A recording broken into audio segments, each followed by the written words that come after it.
Namaste, my beautiful co-creators. This is Isolde Kellerman, and welcome to Journey of Awe. I have a very special guest for you today, Tara Well, and she is a professor of psychology and been developed a wonderful technique of art of the self-reflection. Welcome, Tara, to the show. Thank you. Thank you for having me. It's a pleasure to be here. Yes, it's so exciting because this is an art that many of us are not really familiar with. So tell me, how did you come up with the idea and the technology behind it? Well, the art of self-reflection involves actually gazing at your own image in the mirror and also making video journals for yourself and only yourself to see, as a way of giving yourself your undivided attention rather than making selfies for other people to like or to make videos to entertain others.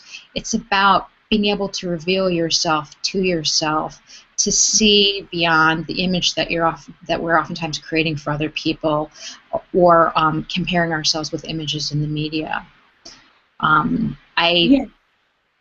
So what I would like to say that, I think where we sometimes get confused about is that we forget that the universe has two qualities, and one of that is the mirror effect and the holographic effect.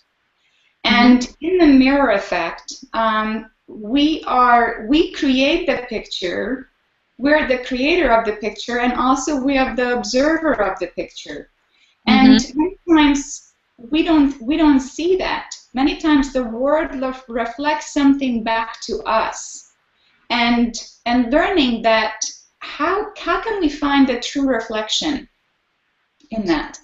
Right, that's a very, very good point, because oftentimes what we do is we create certain types of dramas and situations in order to see ourselves more clearly, and we kind of invite the whole world into our drama and our stories.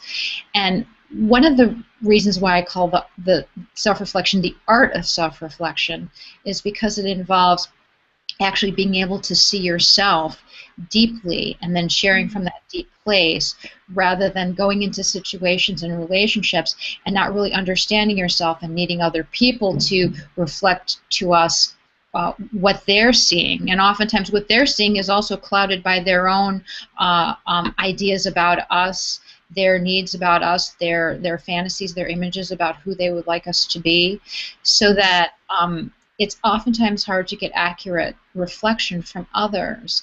So this technique, it involves spending 10 minutes a day just silent gazing at your own reflection in the mirror, and then doing a 10-minute video journal in which you say whatever you want to say for those 10 minutes and not show it to anyone.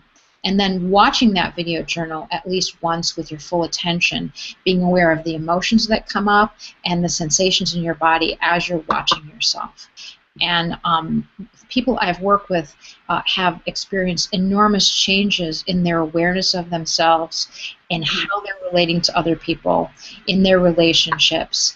They've experienced more awareness of how their stories are sort of keeping them stuck in a certain place, and how they have a pattern of sort of talking and relating and kind of not being able to stay with themselves in the present moment, but drifting off into stories or not giving themselves their full attention. And really, part of being self-loving and caring and taking care of oneself is being able to really give yourself your full attention. Because if you can't really do that, it's going to be difficult for you to really give your full attention to another person in a relationship. Yes, Socrates said, "Know thyself." So that's a huge statement, because I think in metacognition we have two components. We have of knowing that, knowing the self, and the other one is to delegate that thought pattern also. That how do we use it and how do we know ourselves through this? And another interesting thing that what you said, despite the name of self-reflection, we many times we know ourselves through others and how we affect others. Right. when you change that inner landscape, suddenly the other quality of the universe, the holographic effect, will kick in, and everything in our environment will change. So what is your expertise and experience with that? When you work with a client, what changes do they see, first of all? Well, oftentimes the first thing they notice is how sort of harsh they are in terms of looking at their own image, and how much their past experiences of people critiquing their image, or and different kinds of stories that they've had growing up with their appearance or certain types of emotions. Some clients can feel intense shame just by looking at their own image. Other clients love to look at themselves, but they almost see themselves as objects that they're trying to fix and make perfect. So one of the things that I notice is that once people gaze beyond their comfort level of gazing at themselves, which is kind of what this involves, Yes. they tend to start seeing things that they didn't see before. And some of those things usually are related to some kinds of vulnerability that they have. It can be less positive aspects of themselves. If they're very interested in cultivating a very, very positive image of themselves, they get some looks at what's under that. Is it fear? Is it sadness? And other people don't necessarily like their image. They grew up believing that they weren't pretty, or have the qualities that they were supposed to have. And so for them, it's oftentimes just looking past that and just like letting go of that story, and then you see this shine and this sparkle come into their eyes, and that's their true self. That's their true beauty. Yes. It's underneath all the stuff that we're trying to do to create images to match the images that we see in the media to get acceptance. But what's really underneath is our inner beauty. And so the practice of mirror gazing, it's not about vanity. It's about making a commitment and being willing to be with yourself in the present moment, so you can see underneath the image, and you can see your goodness and this innate sense of self-love that we all have, that we spend no time cultivating in our culture.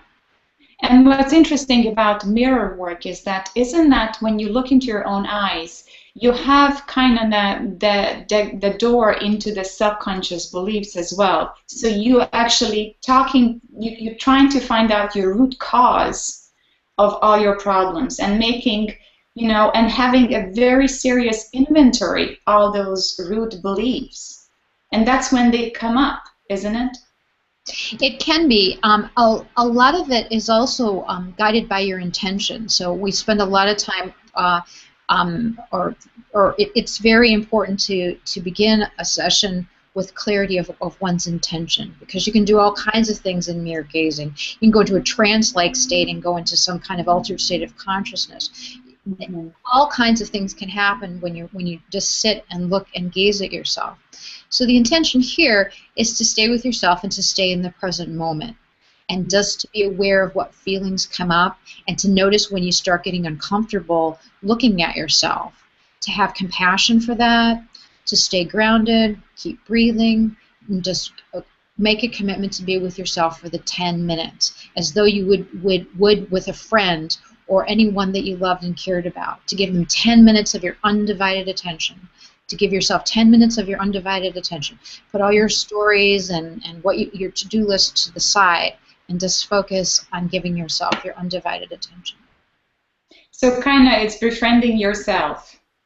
Yeah. Friends with self. And it's interesting too, once you develop the practice, that oftentimes all kinds of interesting things bubble up that you didn't know about yourself, because there was actually room for them to show up once you're able to let go of the stories and the to-dos and the critique of your image in the mirror, and just be with yourself and get comfortable. You find that all kinds of interesting things come to light and to mind, and that ways that you see yourself that you hadn't seen yourself before. Mm-hmm.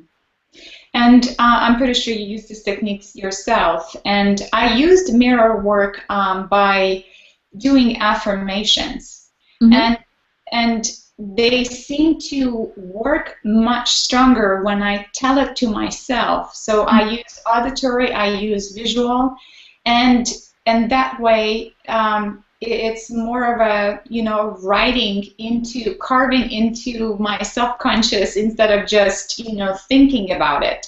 Mm-hmm. So why do you think it works better? Because more senses are involved, or we're looking into our own eyes? Where is the magic lies? Yeah, well, I mean, I think it could relate to intention too. I think a lot of practices like positive affirmation, the positive affirmation in and of itself is really clarifying your intention. You intend to feel good. You intend to, you know, achieve. You intend to have whatever it is you're positively affirming, and that in and of itself creates situations and also has your awareness be so when you see opportunities that are related to those things that you've been affirming that you want, you're more likely to see them in your environment when they occur to you. Video journaling is great for this as one of the other pieces, because in your video journal you can say whatever you want, and what people find over time is they tell their story and they're complaining and they get tired of watching themselves, and they realize, oh, my friends must be getting tired of watching this too.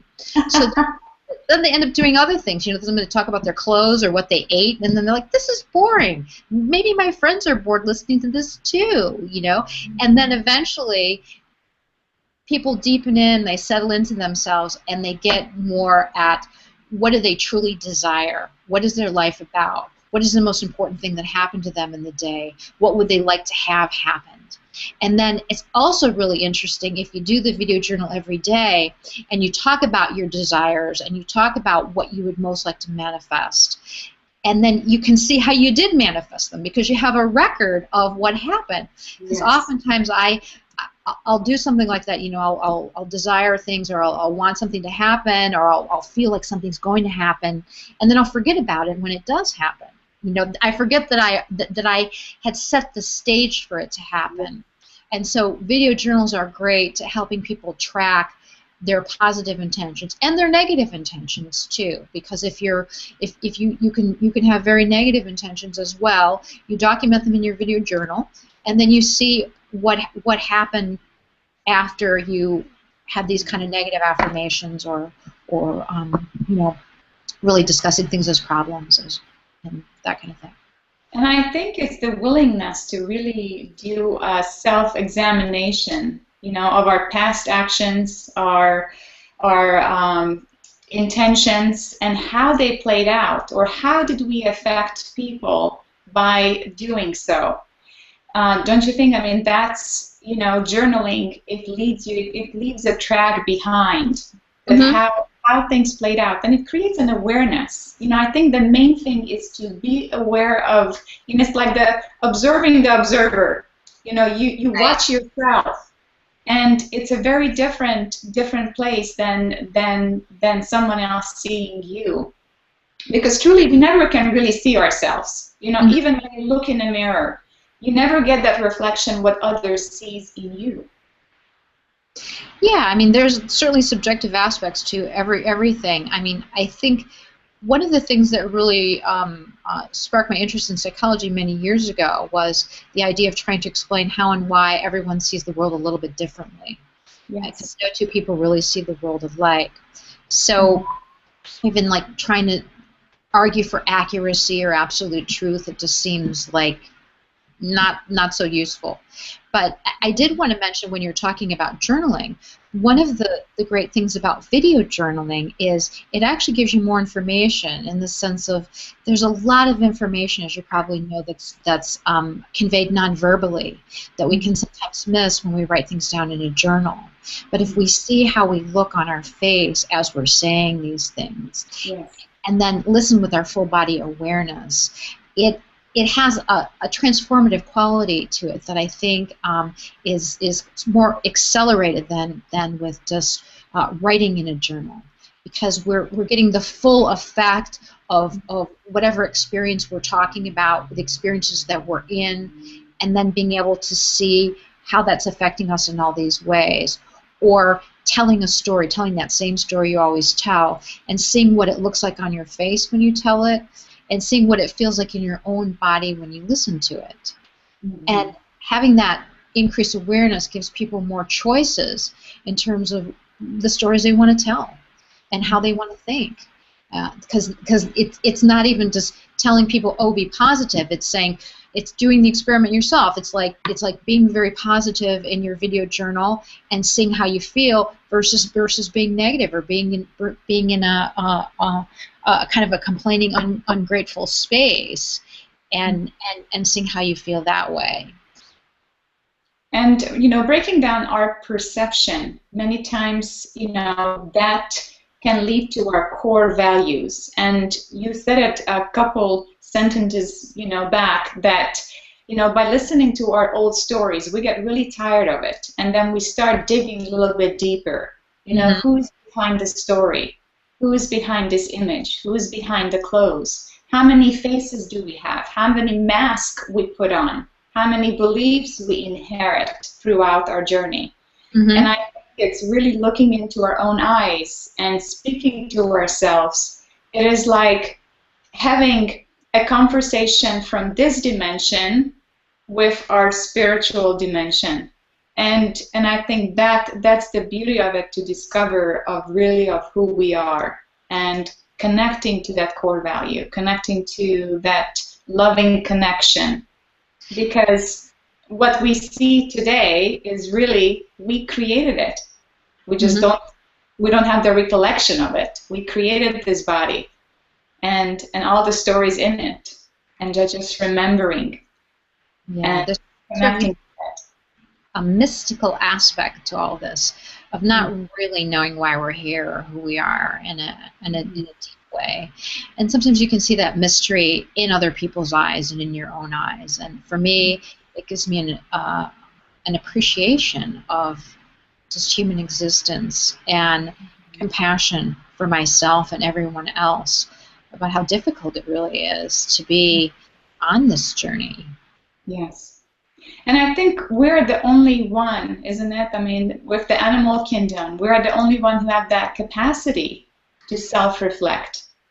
And animals have instinctual behavior, but us, we have the ability to look back, to examine, to learn from it. And I think that's where the evolution, happens, when we can draw the essence of that experience and show appreciation for it. I agree, yes. Although I know that some cats love to look at themselves in the mirror, and I've often wondered what it is they're releasing. Dogs, not so much, but cats are like, they're interested. Well, going back to the story, I raised a little duckling myself too, and somehow she found a mirror and she was really happy to see another duck. Me, I did not look like anything like Mama, but but the duck had a wonderful time entertaining herself in the mirror. Right. So, well, that brings me to talking about some of the neuroscience aspects of this, because as you may know, the research on mirror neurons and the idea that when we're in front of another person, we tend to emulate them in certain ways that changes our brain chemistry in ways that makes us feel good. To know that someone else is feeling us in all these ways, so that we have implicit cognitive processes that know that that person sort of gets us, and that being with them and getting in synchrony with them is very soothing and relaxing, and it's actually a neurochemical changes that go on. So my thinking is that actually doing mirror gazing work may create those same neurochemical changes, so that we can always do that to support ourselves if we can't find someone who is willing to sit with us and gaze with us for 10 minutes or however long we need to kind of soothe ourselves and calm ourselves down. That this might be another technique that people can use in their skill set to support themselves.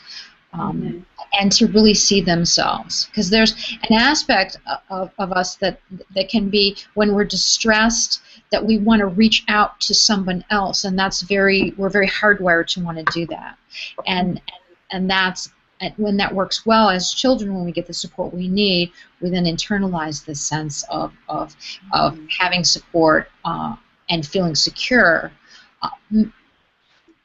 Many people have not had this secure base, as it's called in attachment theory, so that they need to learn some other kinds of skills as adults to support themselves and to know how they're getting support from other people. And I think the mirror gazing and the video journaling is one way that people can support themselves, and that they also will have a better sense of whether they're being supported by others once they've learned how to support themselves. I've worked with some women who've experienced some form of sexual and emotional abuse in the form of what sometimes called gaslighting, the idea that someone tells them something that's not true, or they have intuitions, they have ideas about things, and the other person tells them that they're crazy until they finally feel like they are crazy. So the mirror gazing and the video journaling is one of the techniques that can, with traditional psychotherapy, to help people get back their sense of confidence in themselves, that their intuitions are valid, that their feelings are valid, that's what's happening in their bodily reactions are valid. Many of us have, these are extreme forms of cases where people have been having their experiences invalidated by others. But in subtle ways, many people grow up, with parents who are uncomfortable having their children express any kind of negative emotions or sadness or fear, so that we've sort of learned to not see those emotions in ourselves. So one of the great things about mirror gazing and doing the video journaling is that once you start really revealing, you see these emotions that were hidden because you were taught to hide them, and they're part of who you are. And you can bring them forward, and then they become more integrated in your personality. So you're not always taking energy away from yourself in the present moment to try and hide how you're feeling, so it's acceptable to be with other people. And it's interesting because when the connection between body and mind, when the mind gives a command, the body will follow.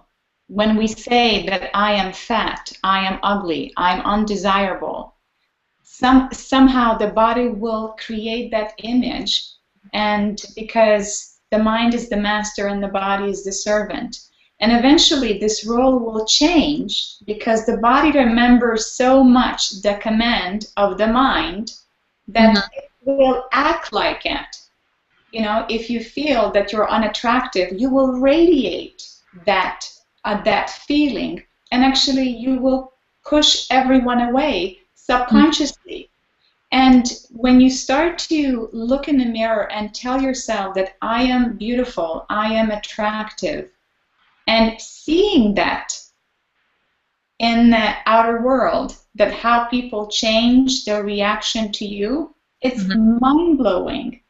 And just a few minutes of exercise on a daily basis, it really creates a huge shift. And so what type of exercises do you offer to your clients? Well, first of all, I have a different opinion on I really think that the body knows more than the mind knows. I think that the mind really is kind of like it thinks it knows, but we have deep wisdom in our body, and we live in a culture that teaches us to not trust that. And so this technique is all about coming back to trusting what's happening in your body. And so, like, in a situation where I'd be working with someone who believed that they were fat or ugly or whatever, the first thing I would do would be to break that down into the realization of how cruel that is to say to oneself. It's not even trying to change it. It's just like, wow, that's really unkind to say to yourself. And so feeling into that feeling of being unkind to oneself. So it's not about other people saying you're fat. It's not about trying to look good for other people so they don't think you're fat. It's about you doing it to yourself. So it would be about sitting with that for a while, so that the person could be aware of when that thought process comes in and takes out of their innate sense of feeling like they love themselves and they're good and they're fine the way they are. Nothing wrong, nothing to change.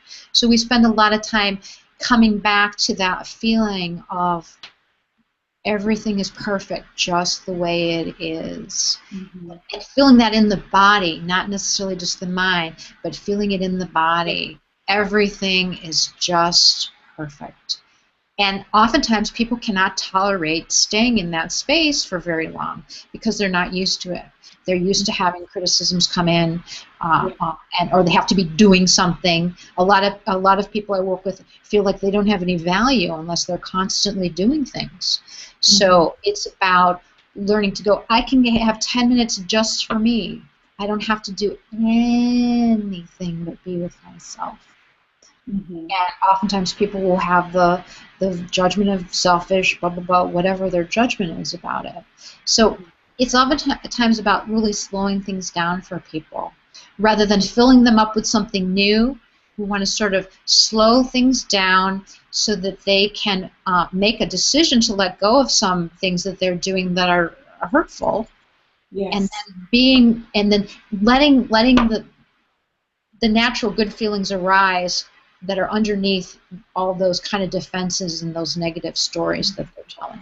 Because I really believe underneath it all, people are good and they have love and they love themselves and they love other people. And it's just about helping people get free so they can find that. It's all in there. Isn't it interesting that, it's when we sign up for a new course, I always come to understand it's not about learning new things. It's about shedding old things. Right. It's shedding the old, the old adopted behaviors and beliefs that we need to get rid of. And right. So it's definitely, it's amazing because I think we are, we human beings, we do desire to know ourselves and seek that harmony and find that harmony with the spirit and the body. And also I read a very interesting article that that even when you're under influence of alcohol, and someone did a mirror work on himself, and he was able to sober himself out, just talking to himself for 5 minutes that you are not drunk. That's interesting.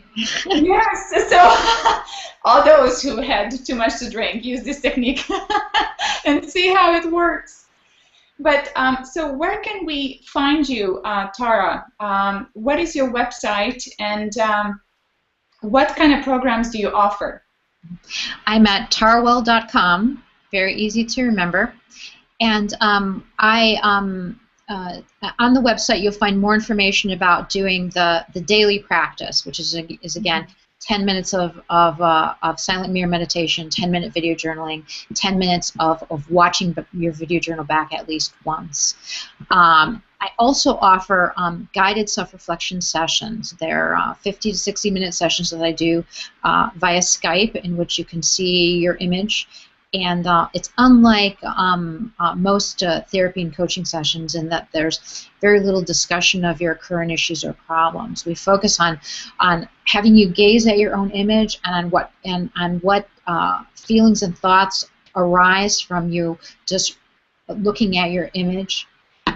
It can be very interesting for people to uncover a pattern of ways in which they go into resistance. They don't want to do it anymore. They think it's stupid. They don't like the way they look, or whatever it is that they normally do when they look at themselves. And we break that down so that people can really see the pattern in which they kind of leave and go out of being in the present moment and go out of being in relationship with themselves and others into these defensive patterns that they have. So oftentimes the session is like a microcosm for what they actually do in their lives, of ways that they don't stay present, so that hopefully the session will raise people's consciousness into ways in which they're not being present with themselves, ways they're not being loving and kind to themselves, so that being more deeply connected to oneself and feeling oneself with loving awareness, they have more choices of how they want to interact with others. They know how they're feeling in the moment. It's not as easy for other people to knock them off their game by saying, oh, you're not this, you're that, because they know who they are and they're feeling centered in who they are. And they're not always looking for other people to validate them because they've spent some time really reflecting and feeling into themselves. So they know what they want, they know who they are, and they know how they're feeling in the moment. I'm also going to be offering some workshops in which we're going to have mirrors, and we're going to do some individual mirror work, and then we're going to come together in groups and see how doing the self-reflection with oneself then influences how we relate to other people. Because it's not just that you're going to be in the mirror and then your mirror's your best friend and you don't need anybody else and you don't need community. It's about getting centered in yourself, so you bring your best possible self, your most aware self, your most open and revealed self to be in relationship with other people. So eventually we're going to I'm going to get a whole bunch of mirrors and we're going to ship them to Bali, and we're going to have a week workshop of mirror gazing. That's my big dream. So I hope you'll join me in Bali. I'm going to be there. All right. I can't wait. Wow. We're going to have a hut, and we'll have the mirrors lined up, and it's going to be great. Yes, and it's really important, because I think when we develop a good relationship with ourselves, suddenly we befriend the whole world. That is the key. When I came across Louise Hay work, long time ago, and I remember I did some affirmations, which was, I love and accept myself. I'm perfect the way I am. And I literally said this affirmation 4,000 times a day when I was vacuuming, doing dishes, working. Although I was with clients, I seen them, I talked to them, but the thoughts were different in my mind. And it's amazing that the self-love that we have to discover, it's nothing to do with vanity. That's where, and selfishness. This is not about buying yourself a purse or a dress. That's a good thing for something else as well. But this is, I think, an awakening, a beautiful spark within. It's just finding that true heritage, where we come from, and tap into that source. And after a week, I done those affirmations. I was flying on clouds. That's the best way to put it. It's like falling in love with self, but radiating so much love that nothing really mattered, because there was an inner power that nothing could shook me, because nothing in the outside world really mattered. What mattered, that I found that connection with me, with the divine source, and I was love, and I was perfect with all the imperfections what I seemed to have. So, and I think these works really, your program and self-motivation and self-reflection, self-realization, it's really leading to I posted today, and I used the phrase of we becoming a race that we gaze within instead of looking outside and blaming the world.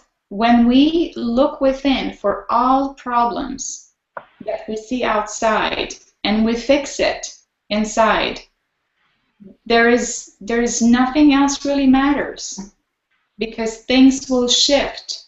And it comes with inner peace, it comes with love. And I'm so happy to connect with you and have you on the show, because people like you are light workers that, eliminate the collective consciousness, that helps us to really recognize and discover that self-power, that self-love.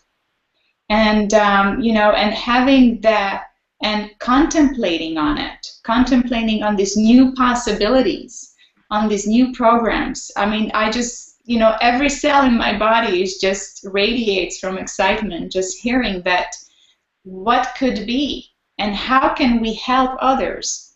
And I think, don't you think that, do you have questions for your clients when they sit down after they observe themselves after a while? What questions should we ask? Or should we ask any questions while we are doing the mirror gazing? I would say it's very important oftentimes for people to reach a place where they feel that their mind is sort of empty. I also, as you were talking, I wanted to point out too the difference between doing a mirror meditation versus traditional meditation practices, which are also in, contemplating in, and lots of research now showing the therapeutic effects of both for your own personal well-being as well as health effects, positive health effects. Sometimes some form of mirror meditation involves you, putting your eyes on a focal point called a drishti. So, in the mirror meditation, you're using your whole self as your drishti. So, in a sense, you're more complex than a spot or looking at a candle flame or something like that. So that your own image evokes more stuff and stories quicker than when you're just trying to empty your mind. So it's about gazing and being with yourself and seeing that yourself, then you are with yourself, but that you're emptying your mind and just being with no thoughts, nothing to do, just gazing. And as people let go of their stories, they get this glint in their eye and then just delighted to look at themselves, just delighted. This is the person they've incarnated with. This is the person that they're going through their whole life with. This is the person that's schlepping here and there and doing everything for them. And it's nice to just be able to have that moment of being like, ugh, it's me, like they're like little kids, and we're kind of conditioned that that's narcissistic. We're not supposed to do that, blah blah blah, and it's just there's this innate delight that people have, and sometimes meditation too. People are in a spiritual practice, they can be like so serious about needing to do it a certain way and whatever, and to me that can kind of get to be a little egocentric. Sometimes it's about just being with yourself in a way that you just kind of delight in seeing your own image, and just do that for 10 minutes, and just you don't have to like have a goal or have things that you have to do. There's no place to get to. There's nothing to discover but yourself, and it's all just right there. So it's not work. It's just about letting things fall away and being, and that's really where people oftentimes need the support, because we're so used to, well, what do I have to do? Am I doing this right? That's my big question in the sessions with people. Am I doing it right? And I'm like, how can you do it wrong? You're looking at yourself. So it's interesting, because it's like when you take away the structure, this is a principle of psychology, in motivational psychology, is when you take away structure from people, you get to see who they truly are, because there's no rules to follow. When there's a lot of structure, everybody kind of acts the same, but the less structure there is, the more ambiguous it is in terms of what you're supposed to do and how you're supposed to act, the more people's true personalities come out. So with the mirror gazing, it reveals a lot about what people's tolerance level is for being with themselves. What are the first things that come to mind as they gaze at themselves? It's incredibly powerful and simple at the same time.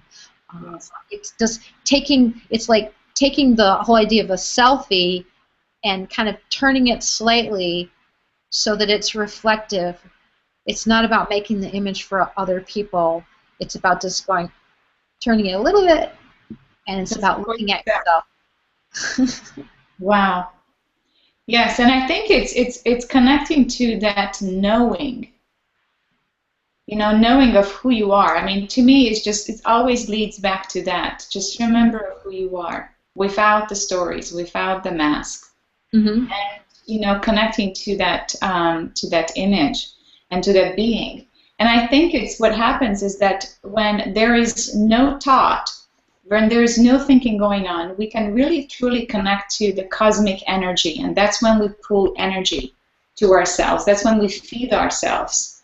And we're so used to thinking. We're literally addicted. I think that's our biggest addiction. Modern men addicted to thinking. And we overanalyze everything. And like what you said, that the body is so much more intelligent than the mind. I would compare to the mind is the conscious mind and the body is the subconscious. We hold everything in there and we react out of that place. And by connecting to the now, and only in now we live, and we can connect it to this cosmic power and to all-knowing, and then we reflect that, and we pull this beautiful love and compassion and everything what we really need to feed the soul, to feed the spirit. Yeah, I agree. There's something really deeply nurturing about gazing at your own image. That again, I've been taught that's not okay to do that, but or it's selfish or whatever to do that. But it's nothing to do with selfishness. Yes. Yeah. And that's what that's what I'm trying to tell the viewers, that if you try these exercises, you recognize that it's nothing to do that we've been taught.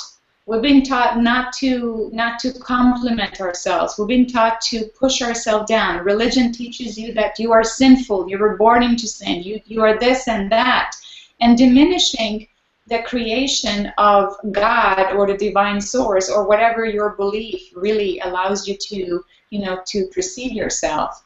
Mm-hmm. And another thing is too that when we look at, for example, a newborn child or an animal, do you know why is it so joyful to play with them or look at them? Do you know why? Well, there's a bunch of neurochemical changes that go on when we look at infants, baby animals, and infants that create a set of neurochemical changes that make us want to take care of the infant, and it also, and part of that is this love of wanting to see them, and I think with animals, in my opinion, and with infants, what happens that there is no preconceived ideas, beliefs. And it's that pure reflection. It's like two souls reflection back at each other. Mm-hmm. And that's what brings that joy. And and that's when you discover of who you are, when you shed all these limiting beliefs, and you kind of deep down to find your true nature. When you meet someone else, guess what? Who reflects back? The two lights reflect back at each other. And that's where the joy comes. That's where, we really find, when I say namaste, I see your light. And, and that's the beauty of it, to discover and kind of honor all, the differences. Because like you said before, we all see the world from a different angle. Mm-hmm. There's no, even with twins, they don't see the world differently, and that's the beauty of it. We come here to experience and express and grow, and honoring that with this. But it has to come by recognizing our true nature. And I think your mirror work is absolutely fascinating, and it's definitely gonna be, an evolutionary step of discovering our true nature. Thank you. And I wanted to put out the challenge for your viewers to do it for 7 days. Do 10-minute mirror gazing, 10-minute video journaling, 10 minutes of watching your video journal with your full attention, and write to me and let me know how your perception of yourself has changed, because I guarantee it will. If you do that for 7 days, it will. Mm-hmm. And I'm sorry, I forgot English here for a minute. What do they have to video? Anything what comes to their mind? Yeah, you can video anything that comes to your mind. You should do it in a private space and agree not to show the video journal to anyone. And then watch it back with your full attention just once. And some people find it difficult to do it for 10 minutes. Do it for 10 minutes. Say whatever you want to say, or you don't even have to say anything. Sometimes you can just look at yourself for the 10 minutes and then watch it back with your full attention. Mm-hmm. So there are no rules. There are no rules. There are no rules.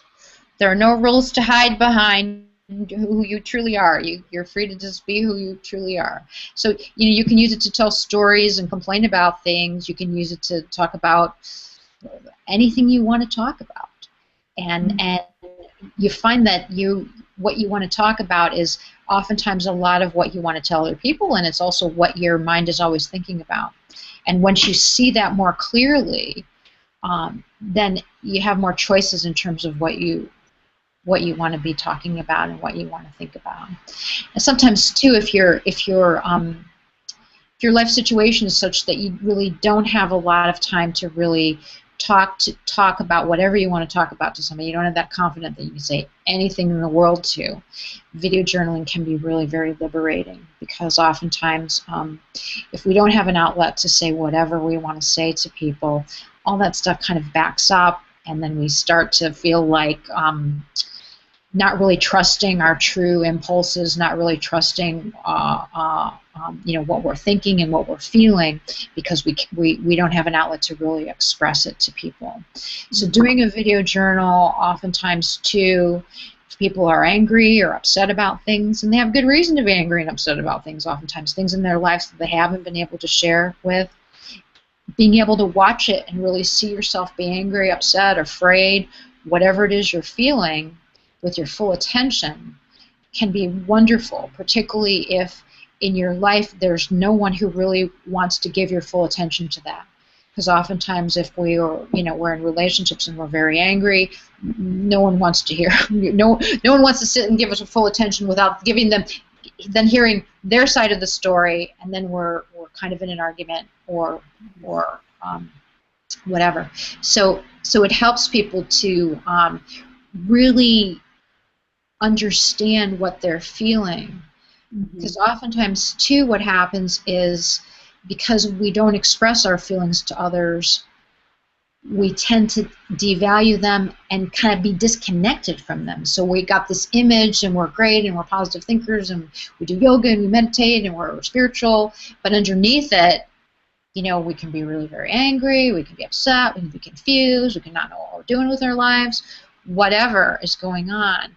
So once you give yourself the time to explore in this way, most people find that some of these things that they've kind of forgotten about, aspects of themselves that they don't want to really be seen by anyone, start coming to the surface. So creating the safety of the safe container of doing the video journal and not showing it to anyone, doing the mirror gazing in a private space, really allows for those aspects of oneself to come forward. So then you can look at them with compassion and with greater clarity than perhaps you would have if you were trying to express them to other people. Yes, and I think it would be a great process of release as well. As you said, that it builds up. When we don't speak our thoughts, emotions get literally just layered in our body, and that's eventually will manifest into physical illness. And because the way animals release stress, if you see a gazelle being chased by a leopard, if the gazelle survives, it starts to shake from the tip of the ear to the tail, and it shakes. And that's how they release the stress from the body. But we humans, we tend to hold on to it. It's not allowed to scream. It's not, eventually with all these norms that we've been taught, that what's polite and what's not polite, what acceptable, what not acceptable, we hold all this tension, and all these unspoken feelings and emotions literally cause illness in the body. So I think your technique of, even if it's just you tell it to yourself, you release the stress. You pull out the plug and release this tension and all the negative emotions that build up, and it can be very healing.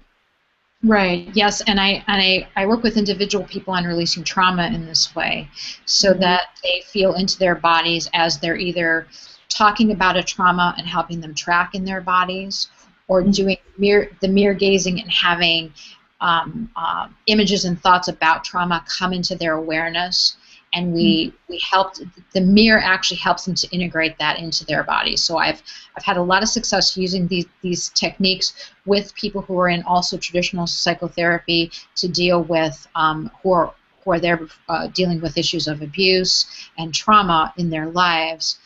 Therapists have told me that doing the self-reflection technique actually speeds the recovery process, because they can see themselves and they can see the emotions that they're experiencing, and it actually teaches them a way to support themselves and regulate their emotions that's much quicker than going to see a therapist once a week, because they can do it every day, and you can do it for more than 10 minutes. You can do it if you're experiencing trauma, or you're experiencing a lot of flashbacks or things coming up for you that are related to past trauma. A mirror will really help to ground people, looking into your own eyes, feeling your feet firmly on the floor, watching your breathing. That can help you actually to ground back into your body. So these are all techniques that people can use to support themselves, whether they're experiencing, whether they have experienced extreme trauma or whether it's just mild stress. I should say I'm not a licensed psychotherapist, so this technique is merely to support people in their own healing journeys. I hold space to support people in their well-being, and to learn greater self-awareness. Exactly. I mean, thank you, because it is. I mean, the main idea is here to offer tools to people to find the power within and able to support themselves. Because I think, a healer is not about there to that you need to come back so I can heal you. It's about awakening the power within themselves and showing them the way. And these are simply the tools. It's there are a lot of tools out there, but I think it's to find the one that speaks to you, the one that helps you to connect. And it doesn't really matter which one you choose, because really it's up to them. It's up to us to really utilize the tool and see how it works out in our life. But I think it's just discovering that power within and stabilizing, because I think the most important thing is a state of being in all situations. How can you control your state of being? And your tool is absolutely fascinating when it comes to that. And because it is seeing ourselves, hearing ourselves, and learning to control the emotions, what comes out, and learn to let them go when it needs to be let go, and go from there. So, and tell me about your book. You're writing a book as well, so I'm really excited to hear about that. I'm writing a book called The Art of Self-Reflection, and then I'm going to be talking about the techniques and also the research that's behind it. We'll talk a little bit about some classic theories of narcissism and the idea of taking a different view of narcissists as people who weren't reflected as children and didn't get their needs met as children to have their authentic selves be reflected back, but instead an image that we have to create to please our parents. And as you know, people have said narcissism is an epidemic in our society, and I think that's one reason why. We'll talk also about images in the book and how we have different kinds of images that we're taught to have and to use that are acceptable ways of being seen. Also talk about the neuroscience behind mirror gazing and the research that's been done looking at mirror neurons and various ways in which we use implicit memory processes and implicit perceptual processes to kind of coordinate with other people in a way that we kind of mirror back what they're saying and how we're feeling. Some research on nonverbal behavior, and also does some exercises to help people deepen into doing self-reflection and different ways in which they can use these techniques, and some exercises in exploring deeper what they're discovering in doing self-reflection. So I'm really excited about it. I'm in the process of writing it now, and I hope it'll be finished soon. Wow, I'm really excited for it. I'm going to be the first one to buy your book. Yes. Yes, because you mentioned a few things about narcissism, and I think that's when when you work on the self-awareness, self-reflection, it could be confused or sometime with narcissism, and especially with mirror work. But it's an interesting point you had about that narcissism comes from lack of attention, and then by learning to manipulate your environment and forcing other people to look at you no matter what. And so do you think that's the root cause of narcissist behavior? I think the root cause of narcissism is when children are not seen in their vulnerability, when they have to be a certain way in order to get parents' attention. So that the parent accepts the child when the child acts a certain way, looks pretty, is smart, is nice, performs in a certain way, but when the child is hurt or upset or angry or messy or dumb or whatever the undesirable qualities are that really the parent can't tolerate, the child is invalidated and not seen, so that the person grows up with this kind of false sense of self, that they're creating this perfect image for other people to adore, and they lose compassion for themselves, and they don't have very much compassion for other people, and that's mainly because no one treated them with compassion. So I read all these articles about narcissism and in the popular media, and they really villainize the narcissist, but my chapter I think is going to be called Sympathy for the Narcissist, because there's an awful lot of people in our society who haven't been really able to grew up in an environment where they were really able to show their vulnerabilities and their flaws. They were told that it wasn't acceptable. And so now we have a society of people who don't tolerate that in other people, and it perpetuates. So the mirror work is about developing the sense of self-compassion, self-love, and acceptance, so that you have that and you're full, you've nourished yourself, and so then you can spread that to other people. You said earlier, I was going to write it down, it was so beautiful, you said, if you're friends with yourself, you can befriend the whole world, or something like that. It was so beautiful. Is that's true. We can't just love other people and sacrifice for other people and do all this if we don't deeply, truly care about ourselves. So I think narcissists actually don't really like themselves very much. They experience self-hatred and some degree self-cruelty to put themselves in these images of perfection, and that's so people who are suffering a great deal and creating more suffering. So. And it's so true what you said about compassion. You cannot give away what you don't have. So I think the first step is instead of judging them that there are lack of compassion, how can we teach them or discover the compassion within? It just always goes back to within. You have to awaken it within first for them to show it to others. And there has to be a great suffering. Happy people don't hurt other people. The reason why there's so much suffering, because instead of, I had this cute little quote on Facebook, and it said, be compassionate to what is it called? Sorry, the word doesn't come to me. Not ugly people, but those who hurt others, because they need it the most. Yeah, I saw that. That was great. I like that. That was good.